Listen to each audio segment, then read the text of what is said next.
Hey, good morning, everyone. Gaetan and I want to thank you for coming to this special show.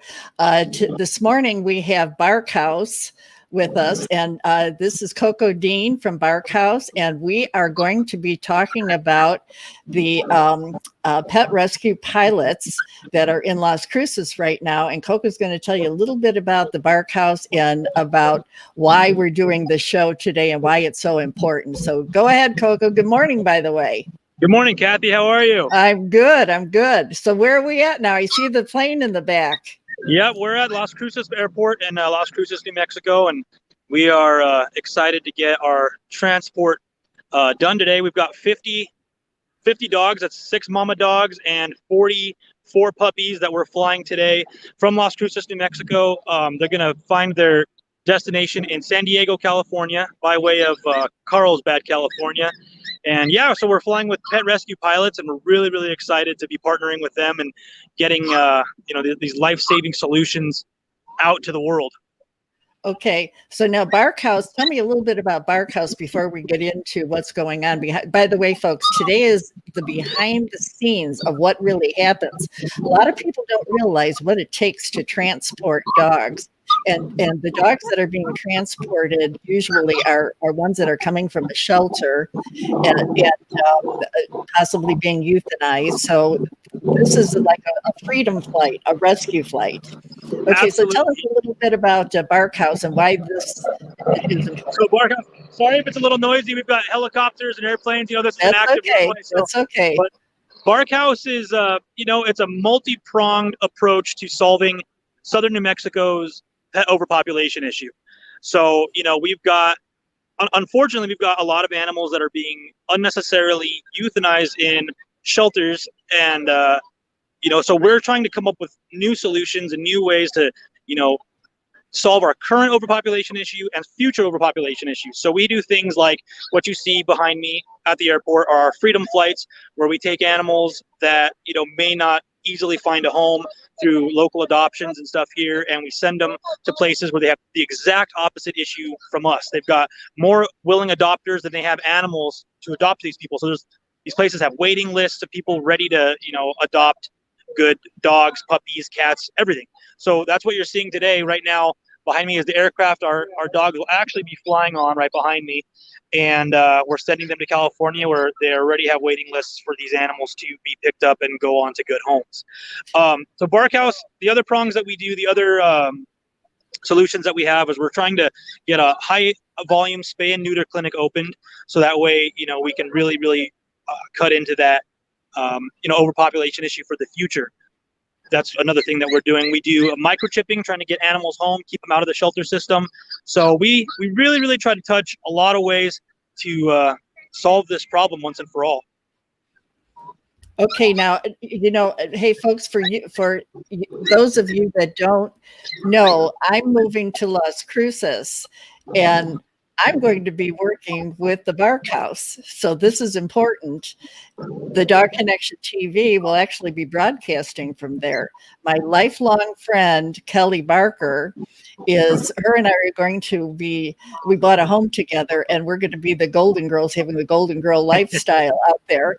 And I'm looking so forward to be able to work with you, Koko, and also Uncaged, Paws, and this entire project. So it seems as though it's like an opportunity to really help animals and get the word out. And I know that you love the promotion side of getting people to know what's going on in the community, but also worldwide now, people will know what's going on in Las Cruces. So this is a really great program. And what I like about the transporting is the difference. Tell us about the difference between driving versus flying. Well, flying is great because that really gives us the opportunity to reach further destinations. When you drive an animal, we can definitely do short drives, and it's not so tough on the animal, but the further distance you go, it's tough. They're in a crate, it's an unusual spot for them. They're not used to being in a moving vehicle. So being able to get them somewhere fast, these destinations, like I said, that don't have the same problem as us, literally the exact opposite, being able to do that in kind of a quick fashion is best for the animals themselves. So flying is just a great solution. to, get a number of animals out, and that's the other thing, this aircraft can accommodate the 50 animals that we're sending without issue. Whereas, you'd have to have many vans or many transport partners or like a large, bus or something like that in order to get this many animals out at once. So having these aircrafts available to us is amazing, because we can reach all these destinations, like California, Colorado, Idaho, the Pacific Northwest, and get these animals to places that really, really value them and want them right now. Right. Now, Kelly was telling me that sometimes the it can take up to 35 hours of driving versus a 5-hour flight. So it's a time issue as well, because you don't have to stop, you don't have to let the dogs get out, because that's a long time, 35 hours. To keep it is, them. And that's hard not only on the animal but on the driver themselves. They have needs and then they have regulations that they have to keep their their work time short. So that's a lot of time in a vehicle for anybody, animal, human alike. Okay, so now how does the system work when how do you choose which animals are going to be going, and then how do you choose where they're going to go to? That's a system in itself. I know Kelly is just like she's the backbone of how this all works. Right. Yeah, Kelly is, instrumental in identifying these animals and where she pulls them from. She pulls them out of shelter systems, out of rescues. Sorry, once again, we got a helicopter right behind me. She sources them locally from places that, are at high capacity, need to make, more room, for a number of reasons. And then all the places that we send to, all of our receivers, we screen for very, very specific criteria. They have to be completely no kill. No animals that we ship will ever be at risk of being euthanized. And then, of course, they have to have successful adoption rates. That way, these animals that we're sending are for sure finding good quality homes. That these people are there's follow through. They're checking in with their adopters, ensuring that the homes that they're going to aren't just a home that's selected out of a hat. These are quality homes that these animals are going to, and so it's important. And Kelly again is instrumental in that. She's had her hands deep in that for many, many years. Yeah, it gives me goosebumps when I think about it, because, I've known Kelly for like a lifetime, and for the work that she does, and she does the work of like 10 people, that's for sure. Oh yeah, she's crazy. I mean, she's for lack of a better term, she's a workhorse. She really, really takes this upon herself to get it done and get it done right. Yeah. Well, at one time, Koko, I had said to Kelly that she reminds me of like a car, her and I as a team. She's like the one that builds the car, that gets it running and everything else. And then I'm the one that makes sure that people know that the car runs and here's the car. And that's what you're doing. That's what you do at Barkhouse too. So, okay, now as far as today goes, tell us about, I got some pictures that I took off of the site to show. I'm having a little trouble hearing you. I've got a helicopter almost right above my head. So if my responses are a little goofy, that's why. Okay. All right. I'm going to show some of the pictures now, because it's a mama and her puppies today, right, that are going. So here's the mama. Yep. Okay. And then here's the puppies, guys. Look at that. Yeah. Some are as young as 2 weeks old. Many of them are around 4 weeks of age. So it's really important that these mamas can travel with these dogs. But yeah, so we've got 44 of them, if you can believe it. Wow. Okay, so some people are going to be very happy having the puppies and the mama with. Now, tell us what you're seeing there in terms of, are they loading now or what? What I'm seeing right now currently at the airport, we've got a lot of volunteers. I can actually kind of pan around and show you what we've got going on.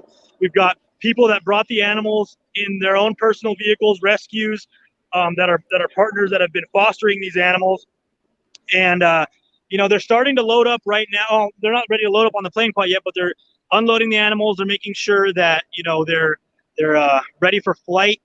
And so a lot of people showed up ready to work. And it's great. The atmosphere here is awesome. Everybody is very positive.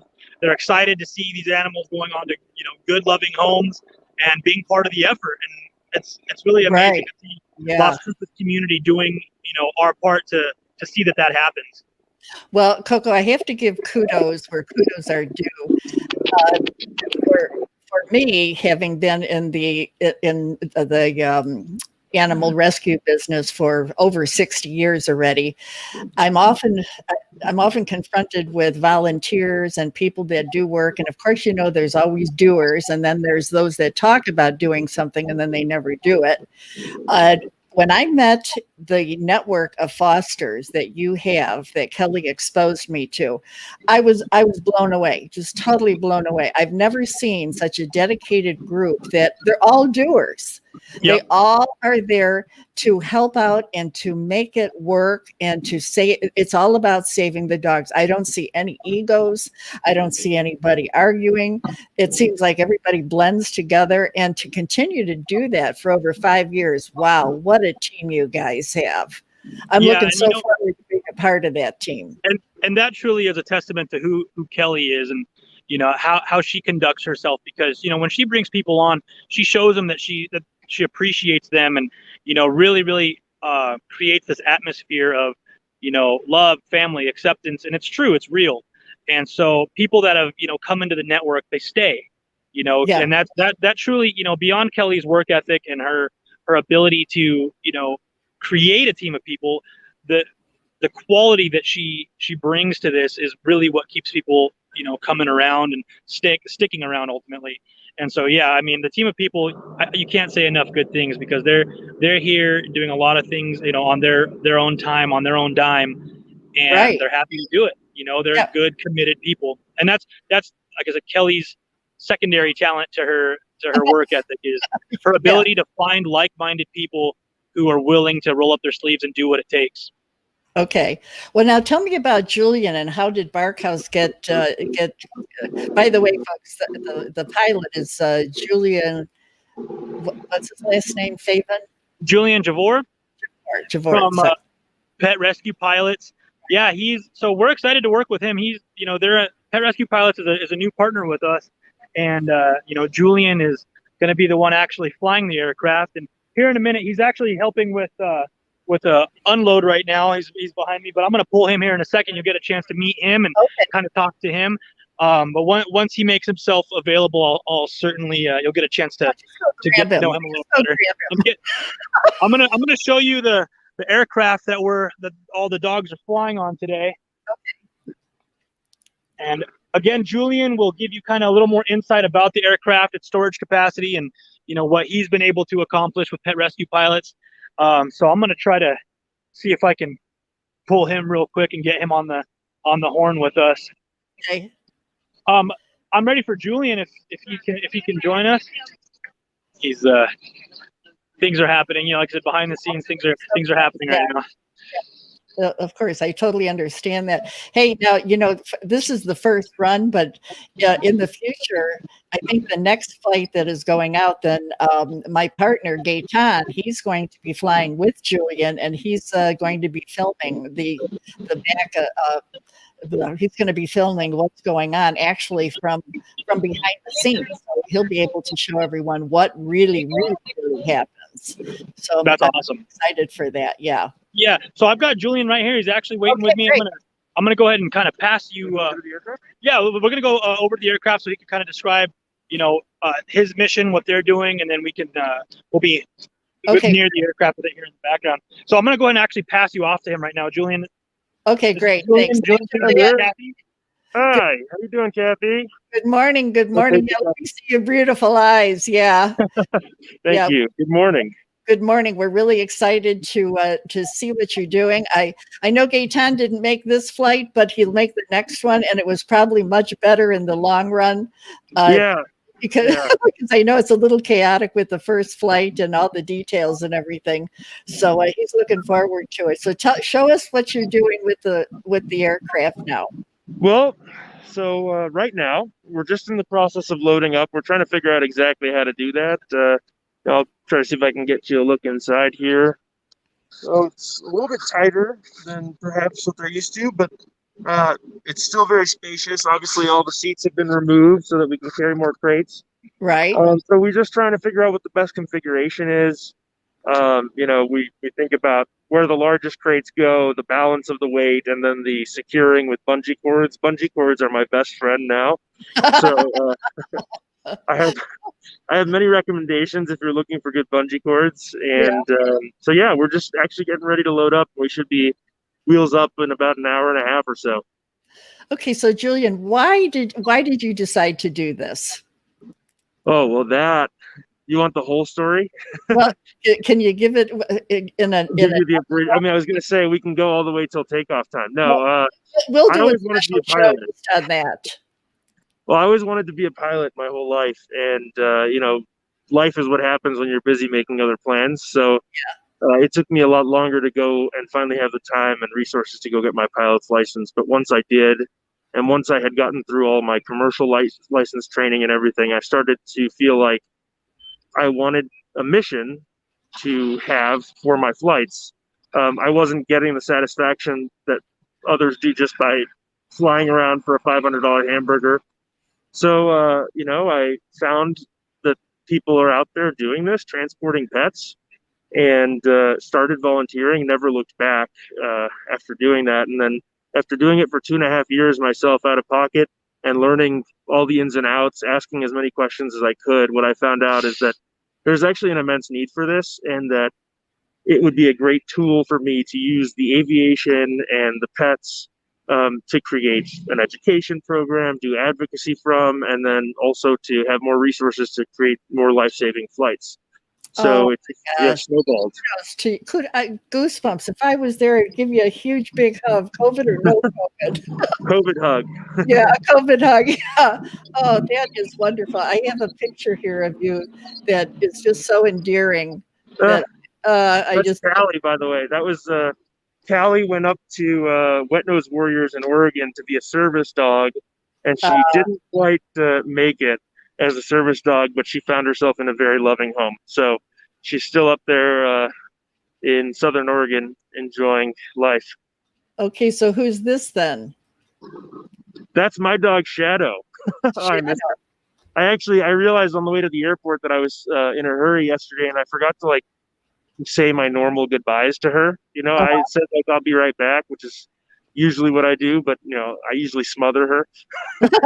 And yeah, so she's waiting for me. I'll be home today around 3:30 in the afternoon, though, and cuddle with her. She actually came from one of my flights. I adopted her straight off the plane. Oh, well, I can't imagine that you wouldn't want to adopt all of them. It just, I know I'm sure what it's really hard. And fostering, I'm a foster failure, that's for sure. Well, I've learned a lot since I adopted Shadow, and I think that if I had it to do different, I would probably adopt a senior or a special needs dog. Yeah. Just because I know in my heart that Shadow would have been adopted. And people say, don't you want to take them all home? And the answer is, of course I do. And I often will form a bond with all of them ahead of time. I mean, you guys have seen me on the ground now with the animals. I really care about their well-being, and I care about their comfort and lack of anxiety. But what I mainly am in this for is to ensure that they have a better life. And I know that if I had adopted all 800 passengers of mine, that I wouldn't be able to give them all the life that they deserve. So. Oh, wow. The compassion and empathy that you have it's just overwhelming, and it really touches people's heart. So really, you are, this is your passion. Absolutely. I'm very lucky to have found what I feel to be my absolute calling in life. I just feel very content and very fulfilled by what's happening. And I think that this is something that everyone needs to realize, that these are not wild animals. These are not livestock. These are pets. They evolved. Family. They evolved with us for thousands and thousands and thousands of years. They chose a path of being subjugated to human rather than competing with human. And we owe them the same treatment. They're family. Exactly. We deserve it. They absolutely deserve it. And you are one that is doing a wonderful, wonderful job. I can't thank you enough. I can see why Kelly has been so mesmerized with you and wanting to.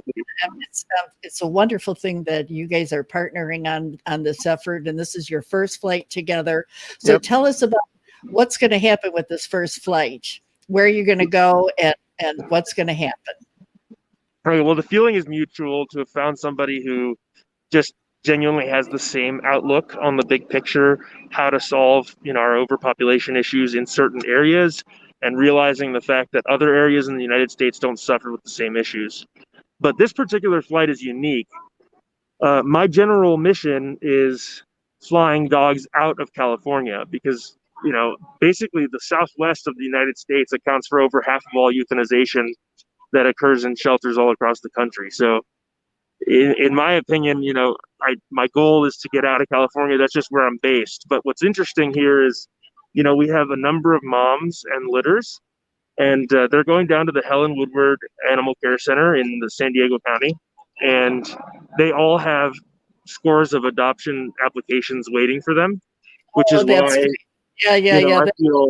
I feel very justified in doing this. And if you look at the population out here, the way that it's sparsely populated, and just the socioeconomic standing, I think, and the general culture towards pets, I would actually say that California is a step up for them. And these are all these dogs are going to find themselves in good homes within the first month or two of being there. Oh, and so worth it. Every time I see, well, when I was in Arkansas, we used to have a foster, and we used to go there every time that they were going to euthanize, and the fosters would pull the dogs out, and then we'd keep them there. Sometimes I had 6, 8, 10 dogs just so that they wouldn't be euthanized. This, of course, was a while ago, and we really didn't have the ability other than transporting by car. So now with the idea of having a pilot, you can transport so many more and so much more conveniently without having the stress on the dogs. Yeah. I mean, our slogan is more pets, a greater distance in less time. And, unfortunately, I'm going to have to step off here. I'm seeing okay, that great. Okay. we need to start loading, and we don't want to overheat these pups here. But yeah, okay. I would love to go into that further. Okay, that'd be great. We'll do another show. We got plenty of time to do other shows. I'm going to be in Las Cruces on Sunday. Oh, great. So next time my friend I come through, I'll see you then. Yeah. Okay. Yes. All right, Kathy. Have a good morning. Talk to you soon. Thanks. Thank you, Julian. We appreciate it, man. Thank you. So yeah, we're starting to get moving and shaking now. So, all the animals are here, ready to be loaded up onto the plane. So we might get a little glimpse as to what that looks like here momentarily. And this is where hands and legs start moving, and we start to see this happen. So yeah, and that's where the goosebumps and butterflies start. Oh yeah. Now things are moving, and I told you that the atmosphere here was already exciting to begin with, but now that we actually got the opportunity to start, loading the plane up, getting this thing rolling, everybody's starting to get active. It's starting to look like kind of like an active beehive around here. Yeah, right. Yeah, it's the volunteers, I think that when they see this part, Kelly has shown me a number of times when the plane takes off, everybody is crying because they know that they're free now, that the dogs won't be euthanized, which is fabulous, just fabulous. And that's the goal, Yeah. Julian touched upon it. You know what I mean? We want to make sure that these animals that are, have the ability to love us back, that we show them the love that they deserve, and we put them in a place where they're going to get that. And that is the ultimate goal. Absolutely. Yeah. They, we always say that the dogs don't have a voice. And when you meet an organization or you meet people that are willing to be that voice, then there's the compassion and there's the camaraderie that we have with each other. And I'm just so proud of you guys in doing this. I absolutely love it. So, hey, are some of the volunteers around there? Whoops, think I've lost you for a second there, Koko. Okay, lost you, my friend. Think I lost him. Okay, so I'm going to continue to talk until we can possibly get back with Koko. I will go over here. I'll remove him. So let me tell you a little bit about what happened with this is the Barkhouse. I'm going to show you that.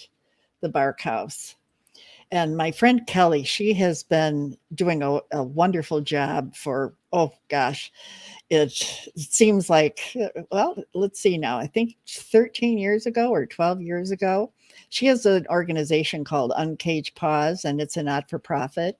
And she has been working with a lot of people doing a lot of different things to help the animals. And so what she's done is now she has had spay neuter, she's had a chip program, she's had a lot of different programs. And before you know it, she started to combine them all together. And in combining them, she, you know what? Hang on here just a second. I think Koko might be trying to come back in. Nope, guess not. Guess we lost him. Okay, folks, I'm not going to end the broadcast because he might be coming back on, and I don't want you to have to come back. So does anybody have any questions? Hey, let me say something here to everyone. Hi, Dale. Thanks for being on. And Rhonda, thanks for all your comments. And Joanne and Mohammed and Ron. And that's all that's on right now. So, well, let me see. I guess we're going to have to end the broadcast, and stay tuned because we might be going right back to it. Okay, bye.